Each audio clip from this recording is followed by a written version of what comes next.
I'm Heather Adkins. I work on cybersecurity at Google, where I've had the chance to do that for a little over 23 years and seen the company through many technology disruptions and transformations, from the rise of the web, mobile payments, and now, of course, generative AI. And we are super excited to support the AI Cyber Challenge. This is my third year here supporting the project, and super excited to see where we ended up after 2 years. And I just want to give another shout out to Team Atlanta. Give them a round of applause for their win. And it wasn't just a win, it was kind of an overwhelming win. So congratulations to them, and I think we're all keen to see some more details on how that went. You know, when we launched the Cyber Challenge 2 years ago, we did a panel at DEF CON, and I remember we had OpenAI, Microsoft, Anthropic, Google, and DARPA. And I went back and I watched that talk just to see, like, what were we thinking 2 years ago would happen. And no surprise, we were all feeling the first impacts of generative AI in our workforce. So we were starting to use it for coding and annotating code, and we could kind of imagine doing more AI-assisted coding. This is before we had vibe coding. And we also knew that the technology was going to move really fast in the next 2 years. But I don't think we quite anticipated how quickly the innovations would happen. And, you know, just the last 2 weeks, you know, we've got a new version of Gemini, a new version of ChatGPT, and the model improvements over those 2 years have just been absolutely extraordinary. And the other thing that really struck me about our panel 2 years ago is how much optimism we all had. We all felt very positive that this was going to be a good challenge, that we'd have real findings. And that optimism, I think, has carried through, and we're kind of seeing that in what Team Atlanta was able to pull off in the challenge. But, you know, we're not the only ones who are pretty optimistic about this tech. And we have to acknowledge that the threat actors are also very interested in the technology. And this gets to the dual use of technology, and it's not just with AI. We've seen it with, imagine fire. When we first harnessed fire, it was really great. You could use it to kill pathogens in your food. Whether we knew that or not, I doubt it. But you could also use it to burn your friend's house down maliciously. And that's true of all technology we've harnessed, including digital technology, mobile phones, payment systems, personal computers, the web, etc. But I think that generative AI is a little different. And the reason being that it's really the first time where we can begin to see how this technology might be used both in a defensive and an offensive kind of way. If you think about it, you can't really use a mobile phone to defend against a malicious mobile phone. You don't use fire to defend against the malicious use of fire. But we are beginning to conceive ideas about how we might use generative AI to defend against malicious generative AI.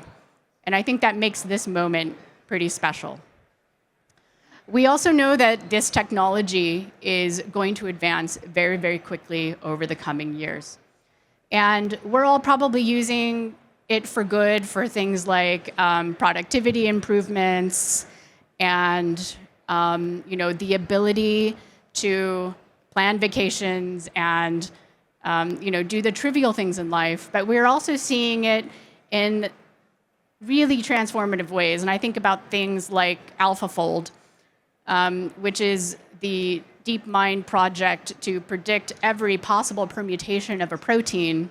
This gives the researchers doing pathogenic research really a leg up against these kind of adversarial germs or pathogens. But we also know that threat actors are beginning to use generative AI, and we released a report earlier this year on that adversarial use. And no surprise, they are using it for productivity enhancements. They are starting to use it to code better, translation for attacks, deep fakes. If you can think of a bad technique to use in a red team, they're probably using it in real life as well. And again, this gets back to this idea that we have dual use of this technology, and we have to be considering that very, very carefully. Now, the good news is that as a field, we've been thinking about artificial intelligence for defense for over 30 years. This is nothing new. And, in just some examples that we've been able to apply in the past at Google, if you're a Gmail user, 99% of all the spam, fraud, phishing, malicious emails get automatically filtered out of your mailbox, and that's an AI model behind the scenes. And it has been there for over a decade. And similarly, every Android app that goes through the Play Store gets scanned. We remove millions and millions of malicious apps every year. And similarly, in Chrome, there is a large language model now integrated that does really intelligent detection of phishing websites. And we're able to do that on device, and it's incredible leg up against the threat actors. So this technology, as you're seeing it, both used by the bad guys, but also being used by the good guys. But that's not really the end of the story, because those two halves are not really connected. We're building and using that technology independent of one another. And I think if we're to think about really the benefit of generative AI as we're sort of trying to conceive here for this challenge, there's a connectedness to the way it gets used against us and a way that we are using it to defend. And I want to talk about that a little bit in the context of cyber resilience. Now, for those of you who can see the screen over here, there's a lot of text, and I think they're trying to fix the screen behind me. But I spent a little bit of time thinking about what this term means, cyber resilience, because we talked for a long time about cybersecurity and information security, but cyber resilience is a completely different concept. And there are about 100 definitions out there, some good, some bad, but I like this particular one. It comes to us from NIST, so it is the standard definition of cyber resilience. And the reason that I like it is because it's very comprehensive. You see this idea that we can anticipate, withstand, recover from, and adapt. And it's this adapt that is unique about this definition of cyber resilience. And I think of adapting in a biological sense, your own body reacting to pathogens coming in a population, evolving to defend at scale against pathogens in the population. And we don't tend to think of computers as being self-adapting or self-evolving. In fact, that sounds a little scary, a little bit like a Terminator or like a sci-fi movie that might go totally wrong, right? But this is what true cyber resilience will mean. It will mean the ability for the system to know something's going wrong and to adapt in place, and maybe for whole networks to evolve and adapt to defend. And that's that connectedness. You're understanding how the threat actor's using the generative AI and in real time adapting yourself. And I think that that is really an extension of what we did here in the AI Cyber Challenge that I want to talk about. Before we do, I want to just kind of ground ourselves in the problem and why we need this technology in order to achieve what I've just mentioned. And the reason is that we are, most of us in a defensive posture, managing a very, very complex infrastructure. At Google, we've got millions and millions of assets. We've been around for 25 years, and if you've been around for 25 years, there's always something hiding in the corner that you forgot about. And it's this complexity that we are managing, and it means that we have to be perfect all the time. We have to defend every asset perfectly every time. We have to get it right every time, and the threat actor only has to get it right once. We call this the defender's dilemma. And you can imagine in a world where the threat actors are adopting generative AI, it'd be very, very difficult to protect every asset perfectly every time. Okay. But we do think generative AI is going to turn this on its head and finally give us a leg up. And let me walk you through what I think that will probably look like. there is this really, really great Gartner quote from 2018 that says, "You cannot patch everything." And I think most of us are feeling that. If you are having to defend systems and patch, you are probably only patching the most important things and maybe not the low severity things. But I think what the cyber challenge here has shown is that most, if not all, the vulnerabilities in software will be discoverable with generative AI. Given enough time and a sophisticated enough technique and model, most of the software problems we have will be found. The question will be who finds them first.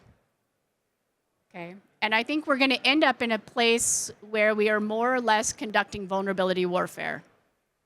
And it's going to be a question of, have you found the bug first, and how quickly are you patching it? Okay? And I think this is why the cyber challenge is so important to have both halves. They had both the find and they had the fix. Okay? And then it'll become a question of, how quickly are we discovering these vulnerabilities? Secondly, there's this great quote from a colleague of mine, Phil Venables, who says, hackers have bosses and budgets too. And the idea there is that you are naturally constrained because you have limited resources of time and people and technology. But we are actually moving into a world where none of those constraints will exist. If you think about what's happened with the compromise of network devices, SOHO routers around the world, if you could get an agentic AI hacker on hundreds and thousands of those, you have free resources. And you could run an agentic AI framework at scale for free. Someone's paying for it, but it's not you as a bad guy, right?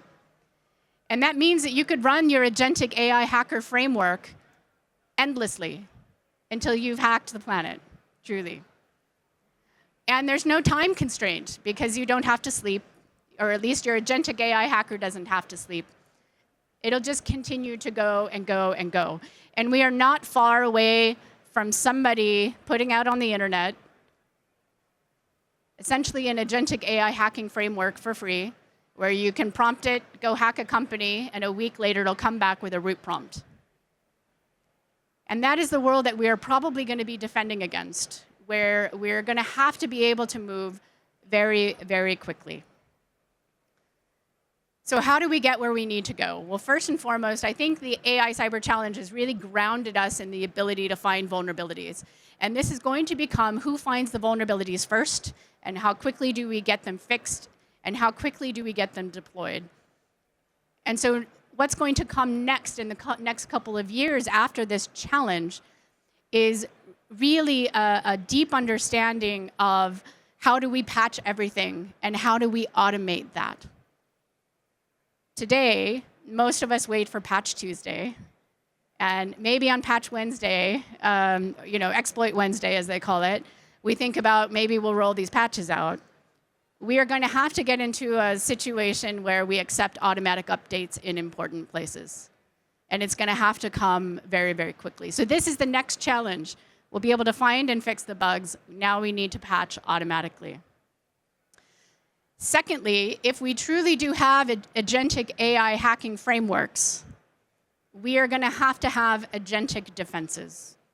In front of your identity system, your access management system, all of your posture management for cloud on endpoints and laptops and servers, the cameras that are in your data centers, the OT systems in your infrastructure, we're going to need to be able to defend those at wire speed. It's not going to be enough to collect your logs in one place, let a pipeline run for a couple days, have an analyst look at it on Monday, take a couple hours to triage it, maybe talk to somebody, and a week later, you've completed your incident. The entire life cycle is going to need to be at minute speed for this defense. And again, this is the next challenge. Okay. And then the humans, we as humans in this process, really get to focus on the human part of the problem, which are the macro level questions. What are we comfortable with the computer doing? What kinds of questions should it answer? What kinds of business context should it have in order to make those decisions? Which model do we like best? Maybe we want 2 or 3 because we want different points of view. Maybe we need to average their decision making. Maybe we need another model who's a scrutineer that scrutinizes the decision of the others. And that becomes the new job of the security engineer. It's no longer about picking apart malware and deciding that that TCP packet has some extra bits in it and that looks like C2. This is going to have to be the job, the speed of decision making is going to have to be the job of the machines. Okay. So these are what I think the next challenges are as we celebrate being able to now find and fix vulnerabilities automatically. Now we have to take that capability and really extend it beyond. I do want to give a call out to some research being done on vulnerabilities by my colleagues at DeepMind and Project Zero. Now, Project Zero has a mission, and they've had it for about a decade now, to make zero-day hard. And in other words, we want to make software quality really good, make it really hard to find bugs, make 0 days really hard. And we've had the first results in July. We announced it had found a novel bug in SQLite. And just last week, we filed more vulnerabilities with open source projects, and they will continue to release those. I think what you are seeing between the AI Cyber Challenge here and research like Big Sleep is really the push forward. This is where the industry is going in the next 5 years, as we kind of get to this world where everything is moving at wire speed and the bad guys have all the capabilities too. So I'm really pleased at what we've done here in the AI Cyber Challenge. I would almost love to see another one, another 2 years. How do we do automatic patching?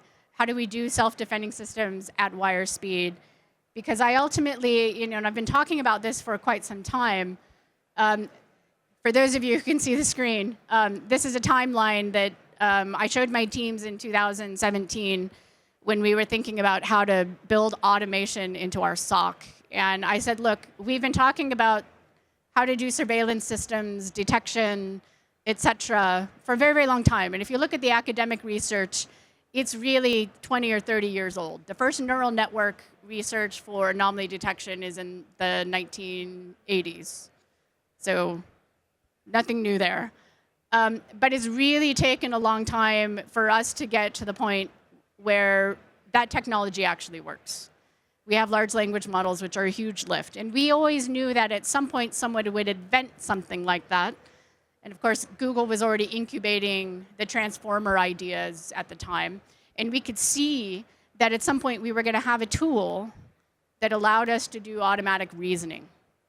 And that if you carried forward the roadmap and were a little bit creative enough, you could see that at some point in the future, we would reach that point of self-defending systems, where we'd put that technology in enough of the infrastructure to reason about what was happening in real time and then adjust the system in real time. Now, originally, I had put that at 2050. I actually think we're now closer to 2030. Okay, so as we wrap up here, I just want to say, our field is going to change significantly in the next 5 years. I don't know how quickly or fast or precisely what the steps will be, but when we come back to DEF CON 38, we will be having a very different conversation about where we're at with this technology and the kind of problems that we are solving. So again, thank you very much for coming to DEF CON, coming to see the AI Cyber Challenge. I hope you all have a great time. Stay safe, and thank you very much.